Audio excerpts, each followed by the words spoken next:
जय Shri Krishna friend. Good morning. मैं हूं हितेश कटिक। माही नर्सिंग अकेडमी के अंदर एक बार फिर से आपका हार्दिक स्वागत करता हूं। आज का अपना टॉपिक है टॉर्च टॉर्च इन्फेक्शन। आज का अपना टॉपिक है टॉर्च इन्फेक्शन। तो आइए स्टार्ट करते हैं टॉपिक। सबसे पहले बात करते हैं टॉर्च की फुल फॉर्म की। तो टॉर्च की फुल फॉर्म होती है toxoplasmosis plasmosis rubella rubella cyto megalo cytomegalovirus herpes herpes simplex herpes simplex. ये अपनी फुल फॉर्म होगी टॉर्च टॉर्च की। ठीक है, काफी बार एग्जाम में फुल फॉर्म भी पूछी जाती है, तो इसकी फुल फॉर्म होगी toxoplasmosis rubella cytomegalovirus herpes simplex. ये टॉर्च की फुल फॉर्म होगी। अब आइए अपन शुरुआत करते हैं, एक एक टॉपिक की बात करेंगे, इसके एक एक पॉइंट की बात करेंगे। ठीक है फ्रेंड्स, सबसे पहले मैं बात करूंगा टोक्सोप्लाज्मोसिस की। सबसे पहले अपन बात करेंगे टोक्सोप्लाज्मोसिस की। First one toxoplasmosis plasmosis. ठीक है फ्रेंड्स, काफी इंपॉर्टेंट है टॉपिक, बहुत सारे क्वेश्चन से एग्जाम में बनते हैं। ठीक है फ्रेंड, आइए शुरुआत करते हैं। सबसे पहले जो टोक्सोप्लाज्मोसिस का इन्फेक्शन होता है वो किससे होता है? तो टोक्सोप्लाज्मोसिस का इन्फेक्शन होता है वो टोक्सोप्लाज्मोसिस टोक्सोप्लाज्मोसिस गोंडाई गोंडाई पैरासाइट से होता है। टोक्सोप्लाज्मोसिस का इन्फेक्शन किससे होता है? तो toxoplasmosis is caused by toxoplasmosis gondii parasite.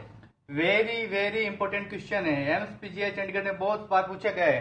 सीधा सा, टोक्सोप्लाज्मोसिस किससे कॉज है, इससे कॉजेटिव एजेंट क्या है? तो टोक्सोप्लाज्मोसिस गोंडाई पैरासाइट। ठीक है फ्रेंड्स, आइए बात करते हैं अपन नेक्स्ट इसके बारे में। सबसे पहले ध्यान रखना कि पैरासाइट है ये, ना कि कोई बैक्टीरिया वायरस नहीं है। टोक्सोप्लाज्मोसिस गोंडाई पैरासाइट है। ठीक है फ्रेंड्स, अब बात करते हैं अपन। सबसे पहले जो इसका इन्फेक्शन होता है सबसे पहले मदर के अंदर होता है। सबसे पहले टोक्सोप्लाज्मोसिस गोंडाई का इन्फेक्शन होता है वो मदर के अंदर होता है। फिर ये फीटल के अंदर किससे ट्रांसफर होता है via placental route via placental route से फिटस के अंदर ट्रांसफर होता है। ठीक है, ट्रांसफर होता है फिटस के अंदर प्लेसेंटल रूट से। ठीक है फ्रेंड्स, सबसे पहले जो इसका इन्फेक्शन होता है टोक्सोप्लाज्मोसिस का मदर के अंदर होगा, देन फिटस के अंदर होगा। फिटस के अंदर किस रूट से ट्रांसफर होगा? वो वाया प्लेसेंटल रूट से। ठीक है फ्रेंड्स, आई होप यहां तक क्लियर हो गया। नेक्स्ट अपन बात करते हैं इसकी। जो टोक्सोप्लाज्मोसिस जो इन्फेक्शन है तो पैरासाइट है, उस किसमें पाया जाता है? एनिमल्स के अंदर पाया जाता है। ये पैरासाइट एनिमल्स के अंदर पाया जाता है और मेन के अंदर ट्रांसफर कैसे होता है? मेन के अंदर ट्रांसपोर्ट कैसे होता है? जो अनकुक्ड नॉन वेजिटेरियन फूड खाते हैं ना, अनकुक्ड फूड होता है, उससे वुमेन के अंदर स्प्रेड होता है। वुमेन से देन फिटस के अंदर कैसे ट्रांसफर होगा? वाया प्लेसेंटल रूट से। ठीक है फ्रेंड्स, अनकुक्ड फूड से फैलता है ये, अनकुक्ड नॉन वेज से।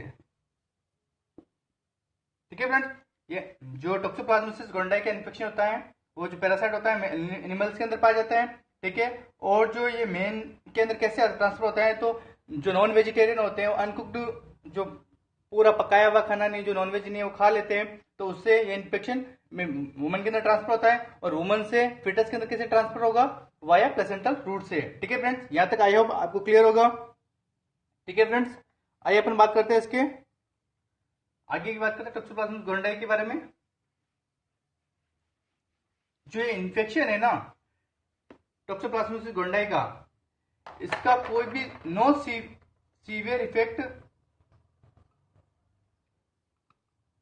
On mother. मां के ऊपर तो इसका कोई भी सीवियर इफेक्ट नहीं आएगा, लेकिन ये जो इसका सीवियर और डेंजरस इसके इफेक्ट्स आएंगे वो किसके ऊपर आएंगे? डेंजरस इफेक्ट जो आएंगे वो फिटस के ऊपर आएंगे। डेंजरस जो इफेक्ट है वो किसके ऊपर आएंगे? फिटस के ऊपर आएंगे। ठीक है फ्रेंड्स, मां के ऊपर अगर इसको टोक्सोप्लाज्मोसिस गोंडाई का इन्फेक्शन हो भी गया ना, तो इसके सीवियर इफेक्ट माँ के ऊपर देखने को नहीं मिलेंगे, लेकिन सबसे ज्यादा जो इसके सीवियर और डेलिटरस इफेक्ट्स आते हैं, ठीक है फ्रेंड्स, वो किसके आएंगे, फीटस के ऊपर आएंगे, देखने को मिलेंगे अपन को। ठीक है, तो कौन कौन से फीचर होते हैं, तो क्लिनिकल फीचर्स की बात करते हैं। इसके क्लिनिकल फीचर्स की बात कर लेते हैं अपन। सबसे पहले इसका क्लिनिकल फीचर होगा वो कौन सा होगा, hydrocephalus. Hydrocephalus, fluid accumulation in the cranium cavity. ठीक है फ्रेंड्स, सबसे पहला आएगा हाइड्रोसिफेलस। सेकंड होगा एनलार्ज लिम्फ नोड होंगे, एनलार्ज लिम्फ नोड होंगे, एनलार्ज लिम्फ नोड होंगे। थर्ड वन कौन सा आएगा, सीजर्स आएंगे, सीजर्स देखने को मिलेंगे, सीजर्स देखने को मिलेंगे। फोर्थ वन अपन को देखने को मिलेगा कि जो इंट्राओकुलर इन्फ्लामेशन देखने को मिलेगा, ऊपर लिख देता हूं मैं, इंट्राओकुलर इन्फेक्शन देखने को मिलेगा। अपन क्लिनिकल फीचर्स पढ़ रहे किसके, टॉक्सोप्लाज्मोसिस के। ये किसके अंदर आएंगे, ये सारे फीचर्स फिटस के अंदर। हाइड्रोसिफेलस देखने को मिलेगा, एनलार्ज लिम्फ नोड देखने को मिलेंगे, सीजर्स देखने को मिलेगा, उसके अलावा इंट्राओकुलर इन्फ्लामेशन देखने को मिलेगा, इंट्राओकुलर इन्फ्लामेशन देखने को मिलेगा अपन को फिटस के अंदर। ठीक है फ्रेंड्स, चार सबसे ज्यादा सीवियर इफेक्ट होते हैं, इसके फीचर्स आते हैं। सबसे पहला hydrocephalus, second one enlarge lymph node, third one seizures, fourth one intraocular inflammation. ठीक है फ्रेंड्स, तो टॉर्च, इसका जो मेनली अपन बात करें टॉर्च का इन्फेक्शन होता है ना, वो बेबी के थ्रू, बेबी में कैसे ट्रांसफर होता है, वो प्लेसेंटल रूट से, याद रखना प्लेसेंटल रूट से, प्लेसेंटल रूट से स्प्रेड होता है मेनली। ठीक है फ्रेंड्स, आगे अपन टॉक्सोप्लाज्मोसिस की बात करते हैं। आगे अपन टॉक्सोप्लाज्मोसिस की बात करते हैं। मोस्ट कॉमनली इसके मैनेजमेंट की बात करते हैं। फीचर्स हो चुके हैं, क्लिनिकल फीचर्स होते हैं, मैनेजमेंट की बात करते हैं। तो मोस्ट कॉमनली जो ड्रग्स की जाती हैं, डिओसिस की है, स्पायरामाइसिन एक ड्रग आती है, वो देते हैं। स्पायरामाइसिन क्या करती है, जो न्यूरोलॉजिकल सिम्टम्स आ रहे हैं उसको रिलीव करती है, न्यूरोलॉजिकल सिम्टम्स को रिलीव करती है। ठीक है फ्रेंड्स, इसके मैनेजमेंट में और कोई इफेक्टिव मैनेजमेंट नहीं है, बस ड्रग ऑफ चॉइस देते हैं। तो इसके अंदर कौन सी है, टॉक्सोप्लाज्मोसिस के अंदर स्पायरामाइसिन एक ड्रग आती है, वो क्या करती है, जो न्यूरोलॉजिकल फीचर्स आ रहे हैं बेबी के अंदर, फिटस के अंदर, उनको रिलीव करने का काम करती है। ठीक है फ्रेंड्स, ये अपना टॉर्च कंप्लीट हो गया। क्या हो गया, सॉरी, टॉक्सोप्लाज्मोसिस कंप्लीट हो गया। नेक्स्ट अपन बात करेंगे रूबेला की। नेक्स्ट टॉक्सोप्लाज्मोसिस कंप्लीट है, अब बात करेंगे अपन रूबेला की। अब किसी बात करेंगे रूबेला की। सेकेंड वन है हमारा रूबेला, सेकेंड वन है रूबेला। ठीक है फ्रेंड्स, रूबेला एक वायरल डिजीज है, वायरस से होता है, वायरल डिजीज है रूबेला, वायरल डिजीज है। ठीक है, अगर कोई पूछे तो सीवियर, मतलब जो इसका severe syndrome, congenital rubella syndrome होता है, वो किससे होता है, तो रूबेला से होता है, रूबेला वायरस से होता है। ठीक है फ्रेंड्स, ये क्या कॉज करता है, मेनली सीवियर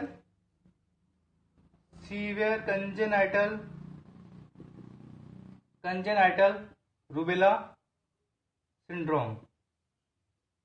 कौन कॉज करता है, rubella. Severe congenital rubella syndrome किससे कॉज कौन करता है, तो रूबेला। ठीक है फ्रेंड्स, रूबेला एक वायरल डिजीज है।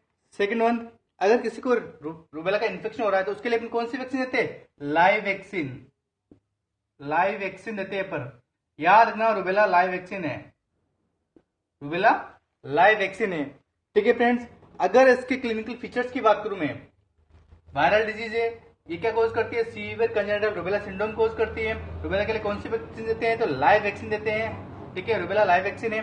नेक्स्ट इसके क्लिनिकल फीचर्स की बात करूं मैं, क्लिनिकल मैनिफेस्टेशन की बात करूं मैं, तो इसके मेनली ट्रायड सिम्टम देखने को मिलती है अपन को, मेनली अदर भी देखने को मिलेंगे। सबसे पहले अगर इसके अंदर देखने को मिलेगा कंजेनाइटल डीफनेस देखने को मिलेगी, कंजेनाइटल डीफनेस देखने को मिलेगी। ठीक है फ्रेंड्स, सेकंड वन कैटरैक्ट देखने को मिलेगा, उसके अलावा जो मोस्ट कॉमन है वो कंजेनाइटल हार्ट डिजीज देखने को मिलेगी। कंजेनिटल हार्ट डिजीज देखने को मिलेगी मेनली कौन सी वाली, PDA, patent ductus arteriosus, patent ductus arteriosus. AIIMS के अंदर पूछा गया क्वेश्चन है फ्रेंड्स, याद रखने का, बोलना मत, ठीक है। रूबेला से कौन सी most common congenital heart disease देखने को मिलती है, वो तो कौन सी है, पीडीए, पेटेंट डक्टस आर्टरोसस, ठीक है फ्रेंड्स। नेक्स्ट वन, अगर इसके अदर साइन की बात करेंगे रूबेला के, कौन कौन से देखने को मिलेंगे फिटस के अंदर, तो अपन को देखने को मिलेगा स्टिल बर्थ हो सकता है, प्रीटर्म हो सकता है, प्रीटर्म देखने को मिल सकता है, और अबॉर्शन देखने को मिल सकता है, ठीक है फ्रेंड्स। क्लिनिकल फीचर्स में ट्रायड सिम्टम्स मेनली होते हैं, कंजेनिटल डीफनेस देखने को मिलेगी, कैटारेक्ट देखने को मिलेगा, और कंजेनिटल हार्ट डिजीज मेनली काफी बार एग्जाम में पूछा गया क्वेश्चन है, कौन सी कंजेनिटल हार्ट डिजीज एसोसिएटेड है रूबेला इन्फेक्शन से, तो पेटेंट डक्टस आर्टरोसिस, ठीक है फ्रेंड्स। अब इसके मैनेजमेंट की बात कर लेते हैं अपन। इसके मैनेजमेंट, रूबेला के मैनेजमेंट की बात कर लेते हैं।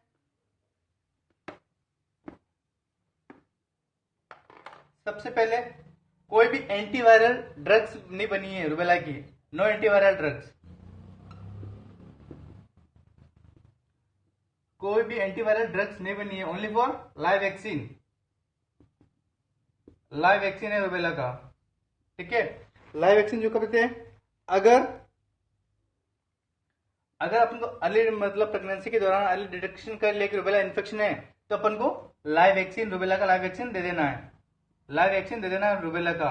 अगर अर्ली डिटेक्शन हो गया है, डिटेक्शन कर लिया है कि प्रेगनेंसी के दौरान रूबेला का इन्फेक्शन हुआ है, तो अपन को लाइव वैक्सीन दे देनी है, किसकी, रूबेला की, लाइव वैक्सीन दे देनी है रूबेला की, ठीक है। वैक्सीन देने के बाद 3 मंथ्स तक नो प्रेगनेंसी कंसीव नहीं करनी है, 3 महीने तक कोई भी प्रेगनेंसी कंसीव नहीं करनी है, ठीक है फ्रेंड्स। रूबेला का वैक्सीन देने के बाद में याद रखना कि 3 मंथ तक प्रेगनेंसी कंसीव नहीं करनी है। कपल को अपने एडवाइस सजेस्ट करना है कि आप 3 महीने तक कोई भी प्रेगनेंसी कंसीव ना करें, क्योंकि इसके सीवियर इफेक्ट्स वापस से देखने को मिल सकते हैं, ठीक है। 3 महीने तक कोई भी नहीं करनी है, ठीक है। अगर रूबेला का इन्फेक्शन, अगर ध्यान रखना फ्रेंड्स, मैनेजमेंट में कोई भी एंटीवायरल ड्रग्स नहीं है रूबेला की, ओनली फॉर लाइव वैक्सीन है, ठीक है। अगर अपना प्रेगनेंसी के दौरान अर्ली डिटेक्शन कर लिया है कि रूबेला इन्फेक्शन हुआ है, तो अपन को लाइव वैक्सीन दे देनी है, और कपल को सजेस्ट करना है कि वैक्सीन लेने के बाद में 3 महीने तक कोई भी प्रेगनेंसी कंसीव नहीं करनी है। नेक्स्ट बात करते हैं अपन इसकी, नेक्स्ट बात करते हैं, अगर याद रखना फ्रेंड्स, अगर अर्ली ट्राइमेस्टर के अंदर पता चल गया है, अर्ली ट्राइमेस्टर के अंदर, फर्स्ट ट्राइमेस्टर के अंदर पता चल गया है कि रूबेला का इन्फेक्शन हुआ है, तो सबसे बेस्ट मैनेजमेंट है टर्मिनेट करवा लो, ठीक है, अबॉर्शन करवा लो, ठीक है फ्रेंड्स, टर्मिनेशन ऑफ प्रेगनेंसी करवा लो। इफ अर्ली फर्स्ट ट्राइमेस्टर के अंदर अपन इसको पता चल जाता है, ठीक है, तो अबॉर्शन करवा लो, टर्मिनेशन ऑफ प्रेगनेंसी करवा लो, सबसे बेस्ट है,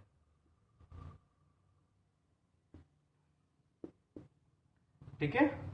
फर्स्ट ट्राइमेस्टर के अंदर अगर पता चल गया है कि रूबेला का इन्फेक्शन है, तो कुछ नहीं, टर्मिनेशन ऑफ प्रेगनेंसी करवा लो, ठीक है सर, सबसे बेस्ट मैनेजमेंट यही है, ठीक है फ्रेंड्स। रूबेला अपना कंप्लीट हो चुका है, ठीक है। नेक्स्ट अपन बात करेंगे साइटोमेगालो वायरस की बात करेंगे। अपना टॉक्सोप्लाज्मोसिस कंप्लीट है, रूबेला कंप्लीट है, दोनों के मैनेजमेंट बता चुका हूं, ठीक है, उनकी डिटेल्स बता चुका हूं, कौन से सिम्टम्स है वो बता चुका हूं। नेक्स्ट अपन बात करेंगे साइटोमेगालो वायरस की। Third one, cytomegalo virus, cytomegalo virus की बात करेंगे अपन, सीएमवी भी बोलते हैं इसको, सीएमवी भी बोलते हैं, ठीक है। तो सबसे पहले टॉपिक स्टार्ट है साइटोमेगालो वायरस। स्टार्ट करने से पहले, इसको पढ़ने से पहले मैं 3 चीजें बता देता हूं आपको कि किस किस से, कौन कौन से रूट से स्प्रेड होता है साइटोमेगालो वायरस। रूट कौन कौन से इसके स्प्रेड होने के, तो 3 रूट होते हैं इसके। एक तो during pregnancy, first one, during pregnancy, ठीक है friends. First one during pregnancy, during labour, during labour, during labour, और third one after labour. Cytomegalovirus spread होने के 3 रूट होते हैं। सबसे पहला during pregnancy, during labour, after labour. Important है, याद रखना फ्रेंड्स, 3 रूट होते हैं, ड्यूरिंग प्रेगनेंसी, ड्यूरिंग लेबर और आफ्टर लेबर। इसका साइटोमेगालोवायरस का इन्फेक्शन हो सकता है, ठीक है।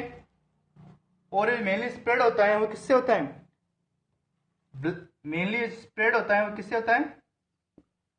ब्रेस्ट मिल्क सिक्रेशन से, ब्रेस्ट मिल्क सिक्रेशन से, ठीक है, और ब्लड ट्रांसफ्यूजन से। ब्लड ट्रांसफ्यूजन के वक्त साइटोमेगालोवायरस इन्फेक्शन होने का चांसेस होते हैं, ब्लड ट्रांसफ्यूजन के टाइम, ठीक है। याद रखना 3 रूट होते हैं, ड्यूरिंग प्रेगनेंसी, ड्यूरिंग लेबर और आफ्टर लेबर। कहां से स्प्रेड हो सकता है? ब्रेस्ट मिल्क सिक्रेशन के दौरान या फिर ब्लड ट्रांसफ्यूजन के दौरान, ठीक है फ्रेंड्स। नेक्स्ट अपन बात करते हैं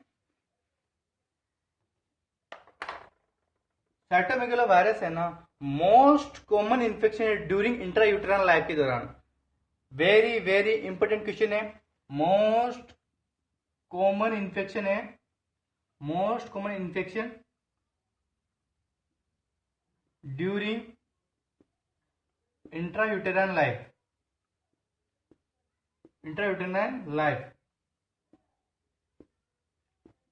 50 बार पूछा गया है, एम्स के अंदर क्वेश्चन है ये, 50 बार पूछा गया क्वेश्चन है, और भी बहुत सारे एग्जाम में पूछा गया है। Most common infection during intrauterine life, तो क्या कौन सा इन्फेक्शन है? साइटोमेगालोवायरस का। याद रखना, काफी इंपोर्टेंट सा क्वेश्चन है ये, ठीक है। अब अपन बात करते हैं इसके साइन सिम्टम की। ध्यान रखना, 3 रूट बता चुका हूं, किससे स्प्रेड होता है वो बता चुका हूं। मोस्ट कॉमन इन्फेक्शन है इंट्रायूटेराइन लाइफ के दौरान, कौन सा इन्फेक्शन होता है? तो साइटोमेगालोवायरस का इन्फेक्शन होता है। आइए अपन बात करते हैं इसके क्लिनिकल फीचर्स की बात करते हैं अपन। अब बात करते हैं इसके क्लिनिकल फीचर्स की। क्लिनिकल फीचर्स की बात करता हूं मैं इसके, ठीक है। तो सबसे पहला होता है माइक्रोसिपेली, नॉट मैक्रोसिपेली, मैक्रोसिपेली बेबी होगा, ठीक है। सेकेंड वन हाइड्रोसिफेलस होगा, हाइड्रोसिफेलस होगा, देखने को मिलेगा। Second one, third one blindness देखने को मिलेगी। अगर इसका साइटोमेगालोवायरस का इन्फेक्शन है तो कौन कौन से फीचर्स देखने को मिलेंगे बेबी के अंदर? माइक्रोसिपेली, हाइड्रोसिफेलस हो सकता है, ब्लाइंडनेस हो सकता है, या फिर कोई रेस्पिरेटरी प्रॉब्लम भी हो सकती है, रेस्पिरेटरी प्रॉब्लम भी हो सकती है, रेस्पिरेटरी प्रॉब्लम भी देखने को मिल सकती है। उसके अलावा सेरिब्रल पाल्सी, सेरिब्रल पाल्सी भी देखने को मिल सकती है। ये है कॉमन फीचर्स बेबी के अंदर देखने को मिलेंगे अगर साइटोमेगालोवायरस का इन्फेक्शन हुआ था। कौन कौन सा? माइक्रोसिपेली हो सकता है बेबी, हाइड्रोसिफेलस देखने को मिल सकता है, ब्लाइंडनेस देखने को मिल सकती है, या फिर कोई रेस्पिरेटरी प्रॉब्लम देखने को मिल सकती है। इसके अलावा सेरिब्रल पाल्सी देखने को मिल सकता है। अब मैं बात करता हूँ कॉमन फीचर्स होंगे। अब इसका मोस्ट कॉमन फीचर्स कौन सा होता है?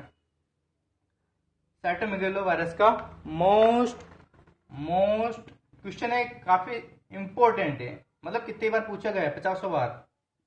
Most common infection, sorry, most common symptom of CMV virus, ठीक है। तो क्या देखने को मिलेगा? Blueberry muffin rashes, blueberry muffin rashes on skin. Blueberry muffin, muffin का मतलब था पीस के जैसे, पीसेस, ठीक है। ब्लूबेरी होती है, स्ट्रॉबेरी जैसे ब्लूबेरी भी होती है, ठीक है। मफिन रेशेस ऑन स्किन के ऊपर देखने को मिलेंगे, ठीक है। मोस्ट कॉमन सिम्टम है साइटोमेगालोवायरस का, तो blueberry muffin rashes on skin, ठीक है फ्रेंड्स। यहां तक क्लियर हो गया साइटोमेगालोवायरस आपका मोस्ट कॉमन इंट्रायूटेराइन लाइफ के दौरान इन्फेक्शन किसका होता है? साइटोमेगालोवायरस का। मोस्ट कॉमन सिम्टम्स कौन सा होता है? तो blueberry muffin rashes on skin, ठीक है। ब्लू कलर के स्पॉट्स देखने को मिलेंगे एक बेरी, स्ट्रॉबेरी की जैसे कि आकार के पीसेस, मफिन का मतलब होता है पीसेस, शेप होते हैं, स्किन के ऊपर देखने को मिलेंगे। अब अपन बात करते हैं इसके ट्रीटमेंट की बात करते हैं इसके साइटोमेगालोवायरस के ट्रीटमेंट की, इसके मैनेजमेंट की बात करते हैं अपन। तो अगर इन्फेक्शन फर्स्ट ट्राइमेस्टर के अंदर हो रहा है, अर्ली ट्राइमेस्टर के अंदर हो रहा है सीएमवी वायरस का इन्फेक्शन, तो एमटीपी इज बेटर ऑप्शन। अगर फर्स्ट ट्राइमेस्टर के अंदर इसका सीएमवी का इन्फेक्शन हो रहा है, तो क्या देखने को क्या करेंगे अपन, एमटीपी जो होगा बेटर ऑप्शन रहेगा। MTP medical termination of pregnancy करवा, ये सबसे बेस्ट ऑप्शन रहेगा। अगर अर्ली ट्राइमेस्टर के अंदर साइटोमेगालोवायरस का इन्फेक्शन हो रहा है तो अपन सजेस्ट करेंगे कि उसको आप एमटीपी करवा लो। ठीक है फ्रेंड्स, जो साइटोमेगालोवायरस के लिए कोई भी एंटीवायरल ड्रग्स नहीं बनी है, नो एंटीवायरल ड्रग्स, वो भी एंटीवायरल ड्रग्स नहीं बनी है अभी तक, क्योंकि इसके जो साइड इफेक्ट्स आते हैं ना साइटोमेगालोवायरस के बेबी के ऊपर बहुत ही खतरनाक वाले डेंजरस इफेक्ट्स आते हैं, तो कोई नो एंटीवायरल इफेक्टिव नहीं है। ठीक है, अगर फर्स्ट ट्राइमेस्टर के अंदर साइटोमेगालोवायरस का इन्फेक्शन हो रहा है तो अपन उसको सजेस्ट करेंगे आप एमटीपी करवा लीजिए। ठीक है फ्रेंड्स, और ये कंप्लीट हो चुका है। अगर साइटोमेगालोवायरस पूछ जाता है, एक क्वेश्चन बताता हूँ आपको, मैनेजमेंट कंप्लीट हो चुका है, फर्स्ट ट्राइमेस्टर के अंदर हो रहा है इनका इन्फेक्शन, तो आप एमटीपी करवा दीजिए। अगर नहीं है तो इसकी कोई भी एंटीवायरल ड्रग्स नहीं बनी है, क्योंकि बहुत सारे सीवियर इफेक्ट्स होते हैं फिटस के अंदर। ठीक है, आपको एग्जाम में पूछा था कि साइटोमेगालोवायरस कौन सी फैमिली से बिलोंग करता है, साइटोमेगालोवायरस कौन सी फैमिली से बिलोंग करता है, तो belongs to herpes family, herpes virus family से बिलोंग करता है सीएमवी वायरस। एग्जाम में पूछा जाता है साइटोमेगालोवायरस कौन सी फैमिली से बिलोंग करता है, तो वो किससे बिलोंग करता है, हर्पीज वायरस फैमिली से बिलोंग करता है। नेक्स्ट अपन बात करते हैं हर्पीज सिंप्लेक्स की, हर्पीज सिंप्लेक्स की बात करते हैं। फोर्थ वन है, मैंने आपको टॉक्सोप्लाज्मोसिस बता चुका हूं, रूबेला बता चुका हूं, साइटोमेगालोवायरस बता चुका हूं। अब बात करते हैं अपन हर्पीज सिंप्लेक्स की बात कर लेते हैं अपन, हर्पीज सिंप्लेक्स की बात करते हैं। ठीक है, सबसे पहला question, most common infection during labour.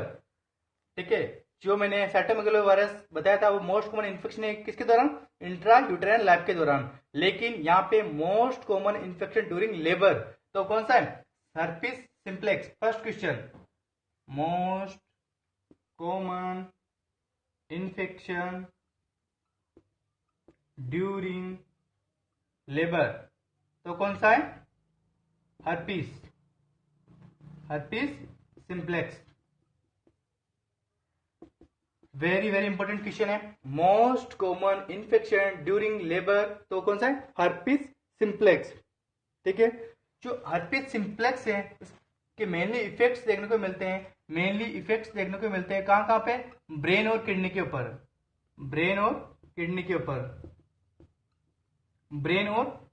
इसके सीवियर इफेक्ट्स देखने को मिलते हैं। ठीक है फ्रेंड्स, हर्पीज सिंप्लेक्स वायरस दो प्रकार का होता है, टाइप फर्स्ट, ये क्लियर हो चुका है आपका I think, most common infection during labour herpes simplex, इसके मेनली जो सीवियर इफेक्ट्स देखने को मिलते हैं हर्पीज सिंप्लेक्स वायरस के, वो कहां पे, ब्रेन और किडनी पे देखने को मिलते हैं। नेक्स्ट अपन बात करते हैं हर्पीज सिंप्लेक्स वायरस के टाइप की, हर्पीज सिंप्लेक्स के टाइप की बात करते हैं। दो टाइप का होता है हर्पीज सिंप्लेक्स, दो टाइप्स का होता है। ऐसे तो इसके 6 टाइप होते हैं लेकिन वो अभी तक नोन नहीं है। ठीक है, तो सबसे पहले बात करते हैं अपन इसके हर्पीज वायरस फर्स्ट की बात कर लेते हैं, टाइप फर्स्ट की। ठीक है फ्रेंड्स, तो जो फर्स्ट होता है वो इतना सीवियर नहीं होता है, वो ओनली फॉर ब्लिस्टर और फीवर कोज करता है। जो हर्पीज वायरस फर्स्ट है वो ओनली फॉर ब्लिस्टर और फीवर कोज करता है। अगर इसका हर्पीज वायरस फर्स्ट का इन्फेक्शन हो जाता है तो ओनली फॉर ब्लिस्टर और फीवर ही कोज करेगा। अगर हर्पीज वायरस सेकेंड का इन्फेक्शन हो जाता है तो क्या कॉज करता है? STD, sexually transmitted disease cause करता है। अगर हर्पीस सिंप्लेक्स वायरस का सेकंड का इन्फेक्शन होता है तो क्या कॉज करता है? सेक्सुअली ट्रांसमिटेड डिजीज कॉज करता है। अगर हर्पीस वायरस फर्स्ट का इन्फेक्शन होता है तो क्या कॉज करता है? ब्लिस्टर और फीवर कॉज करता है। ठीक है फ्रेंड्स, नेक्स्ट अपन बात करेंगे इसके मैनेजमेंट की। हर्पीस सिंप्लेक्स वायरस के मैनेजमेंट की बात करते हैं अपन। इसका मैनेजमेंट की बात करते हैं। ठीक है फ्रेंड्स, अगर हर्पीस सिंप्लेक्स वायरस के लेजन जेनिटल ट्रैक्ट पे प्रेजेंट है तो as soon as possible caesarean delivery करवा देंगे अपन। क्या करवाएंगे? सिजेरियन डिलीवरी करवा देंगे। मां को प्रिपेयर करेंगे सिजेरियन डिलीवरी के लिए। Prepare mother for caesarean delivery if herpes simplex virus lesion present on genital tract, अगर हर्पीस सिंप्लेक्स वायरस के लेजन जेनिटल ट्रैक्ट पे प्रेजेंट है तो मां को प्रिपेयर करेंगे सिजेरियन डिलीवरी करवा ले और नॉर्मल डिलीवरी ना करवाएं। ठीक है फ्रेंड्स, नेक्स्ट हम बात करते हैं, ये हो गया। नेक्स्ट हम बात करते हैं ब्रेस्ट फीडिंग कॉन्ट्राइंडिकेटेड है। अगर हर्पीस सिंप्लेक्स वायरस के जो लेजन है वो ब्रेस्ट के ऊपर प्रेजेंट है तो breast feeding contraindicated, breast feeding नहीं करवा सकते हैं। Breast feeding contraindicated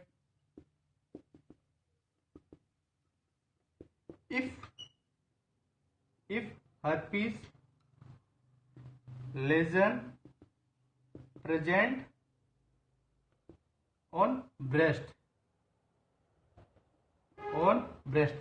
breast feeding contraindicate करवाते हैं अगर हर्पीस वायरस के लेजन ब्रेस्ट के ऊपर देखने को मिलते हैं तो अपन उस बेबी को ब्रेस्ट फीड नहीं करवाएंगे। ठीक है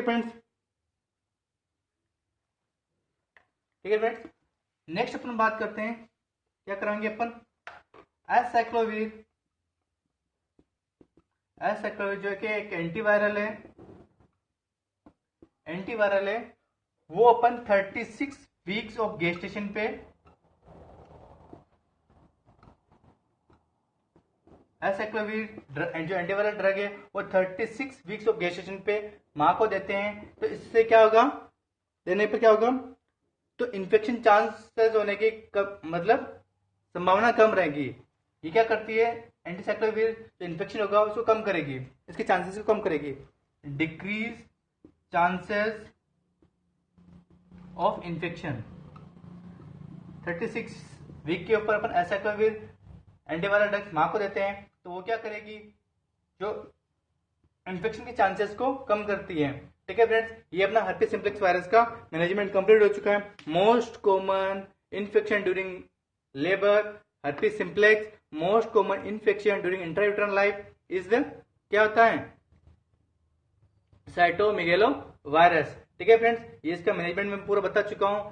ध्यान रखना, 4-5 क्वेश्चन से इस टॉपिक से बहुत ही बार एग्जाम में पूछे गए हैं। आप प्लीज अच्छे से याद कर लीजिएगा और अगर आपको किसी को समझ में नहीं आएगा तो प्लीज आप कमेंट बॉक्स के अंदर अपना जो भी व्यू है बताइए। Thank you for attention. आज का अपना टॉपिक यहाँ पे कंप्लीट होता है। जय श्री कृष्णा।